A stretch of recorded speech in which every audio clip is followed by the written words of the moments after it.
రాజీపేట జనసేన నాయకులకి జాజీపేట గ్రామ ప్రజలకి అందరికీ కూడా పవన్ కళ్యాణ్ గారి జన్మదిన వేడుకల సందర్భంగా మీ అందరికీ కూడా హృదయపూర్వక శుభాకాంక్షలు తెలియజేస్తున్నాను.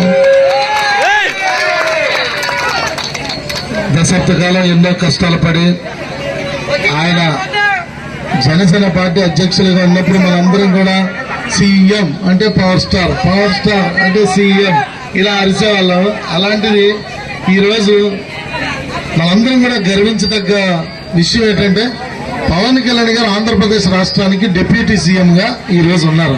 నిజంగా ఇది మనం అందరం కూడా ఇది ఆయన విజయానికి మనందరి కష్టం కూడా తోడైంది.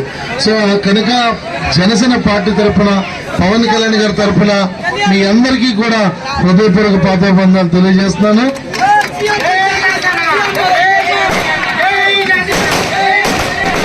ఈ రోజు ఉదయం నుంచి కూడా చాలా కార్యక్రమాలు పంచుకొని చెట్లు నాటే కార్యక్రమం కానీ, రక్తదాన శిబిరాలు కానీ, అలాగే హాస్పిటల్లో పళ్ళు పలహారాలు పంచే విషయంలో కానీ ఇలా ప్రతి చోట కూడా జన సైనికులు, జనసేన నాయకులు పెద్ద ఎత్తున ఒక పండుగ వాతావరణంలో ఆంధ్ర రాష్ట్రమే కాదు దేశం అంతా కూడా జరుపుకుంటున్నారు. ఇది చాలా సంతోషంగా ఉంది.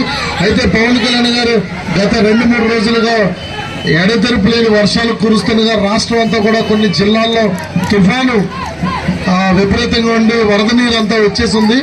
పవన్ కళ్యాణ్ గారి ఆదేశాల మేరకు నాయకులంతా కూడా జన్మదిన వేడుకల కన్నా వరద బాధితులు ఎవరైతే ఉన్నారో, వరదల్లో ఇరుక్కుపోయిన ప్రజానికం ఏదైతే ఉందో వాళ్ళందరికీ కూడా సేవా కార్యక్రమాలు చేయడానికి, భోజన పంపిణీ కార్యక్రమాలు, వసతులు కల్పించే కార్యక్రమాలు చేయడానికి ముందుకెళ్లడం ఇది జనసేన పార్టీ పవన్ కళ్యాణ్ గారి సేవా దృక్కల్పానికి ఇది ఒక నిదర్శనం అని చెప్పి మీ అందరికీ తెలియపరుస్తున్నాను.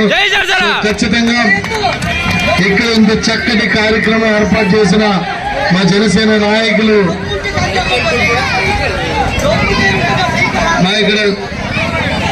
ఇక్కడ ఇంత చక్కటి కార్యక్రమం ఏర్పాటు చేసిన మా జనసేన నాయకులు గురన్న గారు కానీ, లేకపోతే చెర్రి గారు కానీ, పిక్కి స్వామి గారు కానీ, లేకపోతే ఇతర అప్పలరాజు గారు కానీ, మన ఈయన జామ అప్పలరాజు గారు కానీ, ఈయన అందరూ అప్పలరాజు లోకరాజులు ఉంటారు. సో ఏసీ గారు కానీ, వీరన్న గారు కానీ, లేకపోతే ఇతర అందరూ కూడా పేరు పేరున ప్రతి ఒక్కరికి హృదయపూర్వక నమస్కారాలు, ధన్యవాదాలు తెలియజేస్తున్నాను. నాతో పాటు కూడా ఉదయం నుంచి ప్రయాణం చేస్తున్న మా జనసేన నాయకులకు కూడా ప్రత్యేకమైన ధన్యవాదాలు తెలియజేస్తూ మరిన్ని కేక్ కటింగ్ కార్యక్రమాలు ఉన్నాయి. సో అందరి దగ్గరికి వెళ్ళాలి కనుక మన్నించాలి. తక్కువ టైం స్పెండ్ చేసి వెళ్ళిపోతున్నాను. సారీ ఏమి కాదు. Thank you so much.